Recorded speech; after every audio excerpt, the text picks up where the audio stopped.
Ujian asuransi jiwa CPD. 1. Apa yang dimaksud dengan Managed Care Coverage? Program pembiayaan perawatan medis, program penyediaan perawatan medis, program yang menggabungkan pembiayaan perawatan medis dan penyediaan perawatan kesehatan. Semua jawaban benar. 2. Pada asuransi jiwa kumpulan, setiap karyawan yang menjadi peserta akan menerima sebagai bukti kepesertaan kartu kepesertaan saja sepertinya. 3. Pertanggungan biaya perawatan medis dasar mencakup pertanggungan biaya perawatan rumah sakit, pertanggungan biaya bedah, pertanggungan biaya dokter. A, B, dan C benar. 4. Ada beberapa hal yang tidak diperbolehkan selama terjadi pembatalan polis. Salah satunya adalah kegiatan seorang agen membujuk tertanggung dan atau pemegang polis untuk membatalkan satu polis asuransi dan membeli polis asuransi yang lain, walaupun pembatalan polis tersebut bukan demi kepentingan tertanggung.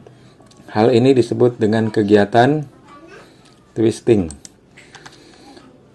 5. Underwriter asuransi kumpulan akan mempertimbangkan jumlah peserta untuk mendapatkan asuransi.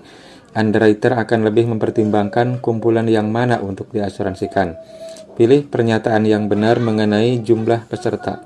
Sepertinya yang ini ya, yang 4. 6. Ada 3 jenis asuransi kesehatan, kecuali pertanggungan penghasilan akibat cacat, pertanggungan biaya perawatan medis, Managed Care Coverage, Contributory Plan.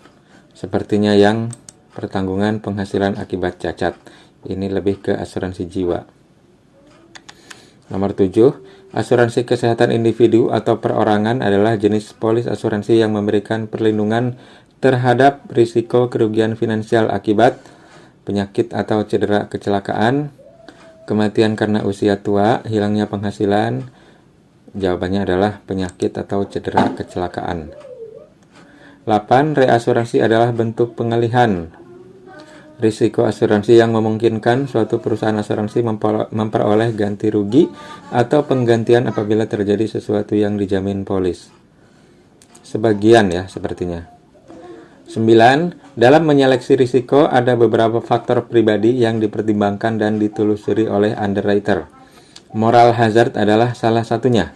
Pilih pernyataan yang menggambarkan moral hazard. Ada gejala tapi belum didiagnosa, riwayat kesehatan keluarga, merokok atau kebiasaan minum minuman keras. Semua informasi di atas ini. Sepertinya semuanya ya. 10.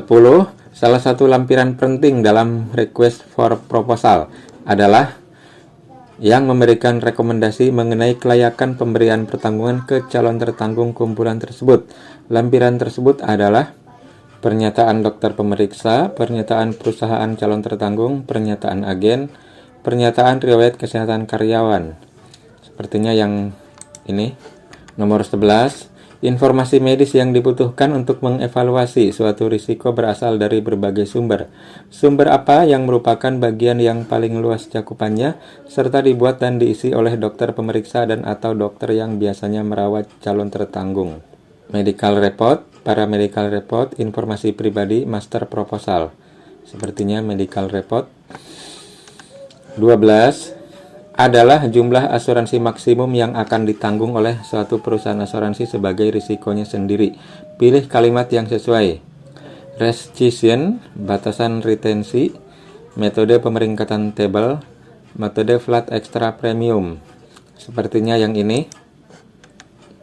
13. Perbedaan antara underwriting asuransi jiwa dan asuransi kesehatan adalah underwriting asuransi jiwa fokus pada risiko mortalita, sedangkan asuransi kesehatan fokus pada risiko morbiditas. Ini jawabannya ya. Ini juga benar nih. Underwriting asuransi jiwa fokus pada risiko kematian, sedangkan asuransi kesehatan fokus pada risiko sakit atau cedera. Jadi A dan C benar. 14. Pada asuransi kumpulan, master application ditandatangani oleh tertanggung, agen, penanggung, pejabat yang berwenang. Ini ya. Lalu nomor 15, Managed Care Coverage berbeda dengan pertanggungan biaya perawatan medis karena dalam program Managed Care ... Pilih pernyataan di bawah ini yang tidak benar. Tertanggung mendapatkan pelayanan perawatan medis sesuai dengan program yang dipilih oleh tertanggung. Tertanggung tidak perlu membayar provider seperti rumah sakit setelah mendapatkan layanan perawatan medis. Tertanggung tidak perlu melakukan reimbursement kepada perusahaan asuransi. Tertanggung bisa meminta perawatan yang mana saja yang diinginkannya. Sepertinya yang tidak benar itu yang ini.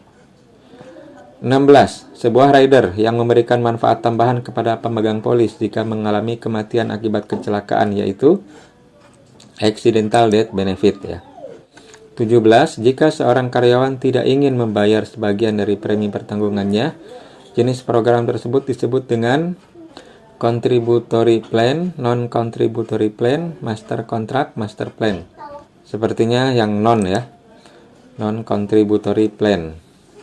18. Indemnity benefit, yaitu pertanggungan biaya perawatan medis, disebut juga reimbursement benefit, medical expense insurance, disability income statement.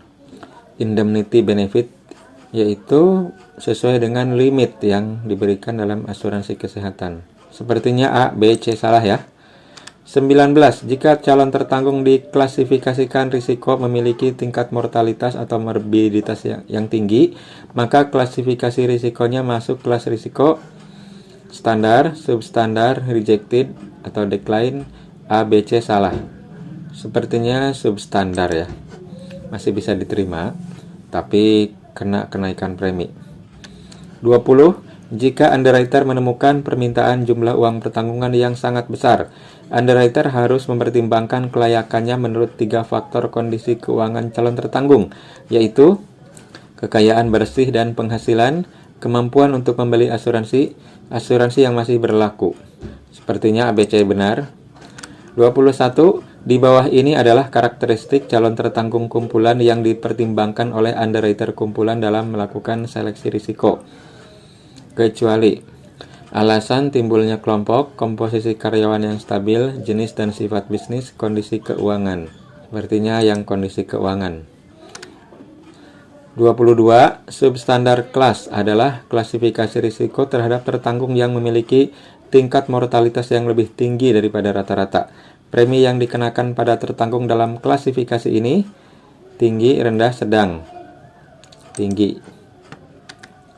23. Setelah mengumpulkan dan memeriksa semua informasi serta memeriksa tingkat risiko, maka underwriter umumnya akan membuat salah satu pilihan keputusan, kecuali menyetujui pertanggungan sebagaimana yang diminta, menyetujui pertanggungan ke dalam kelompok substandar, menolak surat permintaan asuransi, menunda pertanggungan asuransinya. Menunda. 24. Faktor-faktor yang dipertimbangkan oleh underwriter asuransi kesehatan yang mempengaruhi tingkat morbiditas sebagai berikut. Usia, kesehatan, pekerjaan, jenis kelamin, hobi, dan gaya hidup. Usia, kesehatan, pekerjaan, jenis kelamin. Usia, kesehatan, pekerjaan, dan hobi. Usia, kesehatan, jenis kelamin, hobi, dan gaya hidup. Ini sepertinya. Jadi semuanya dipertimbangkan. Hobi misalnya kalau hobinya berisiko tinggi, itu dipertimbangkan. Gaya hidup misalnya sering minum alkohol atau merokok, itu mempengaruhi juga. 25. Apa yang dimaksud dengan pemulihan polis? Menyetujui dan mengaktifkan kembali polis yang telah batal. Penggantian polis, penambahan polis dengan manfaat yang berbeda, penambahan rider. Yang ini A. 26. Dalam kasus di mana calon tertanggung meminta jumlah uang pertanggungan yang besar, underwriter bisa mensyaratkan beberapa hal. Pilih pernyataan yang tidak benar tentang persyaratan yang akan diminta oleh underwriter kepada calon tertanggung. Surat pernyataan dari agen yang bersangkutan yang menjelaskan bahwa kebutuhan calon tertanggung akan asuransi dengan jumlah uang pertanggungan yang besar. Dokumen-dokumen finansial selama 1 tahun terakhir, laporan pemeriksaan keuangan yang rinci dan lengkap, informasi yang diperoleh dari wawancara dengan orang-orang yang mengenal atau mengetahui calon tertanggung tersebut. Sepertinya yang terakhir nih agak berlebihan ya. 27. Akan berisikan rincian mengenai seberapa jauh yang bersangkutan mengetahui kondisi calon tertanggung serta informasi mengenai kondisi keuangan dan penghasilan calon tertanggung serta alasannya mengajukan permintaan asuransi. Attending physician statement atau pernyataan dokter pemeriksa, agent statement atau pernyataan agen, paramedical report atau laporan paramedis, medical report atau laporan medis. Ini agent statement ya. 28. Sebuah rider yang memberikan manfaat pembebasan premi kepada pemegang polis jika mengalami ketidakmampuan, baik sakit kritis, cacat, atau meninggal dunia, yaitu waiver of premium. 29. Non-contributory plan adalah program asuransi kumpulan di mana seluruh preminya dibayar oleh pemegang polis, tertanggung agen, pejabat yang berwenang, pemegang polis ya. 30. Seseorang yang memiliki hobi panjat tebing termasuk dalam klasifikasi risiko substandar kelas ya. Hobi berisiko tinggi. Oke, sudah semua dijawab. Kita submit. Selamat, Anda lulus ujian. Alhamdulillah.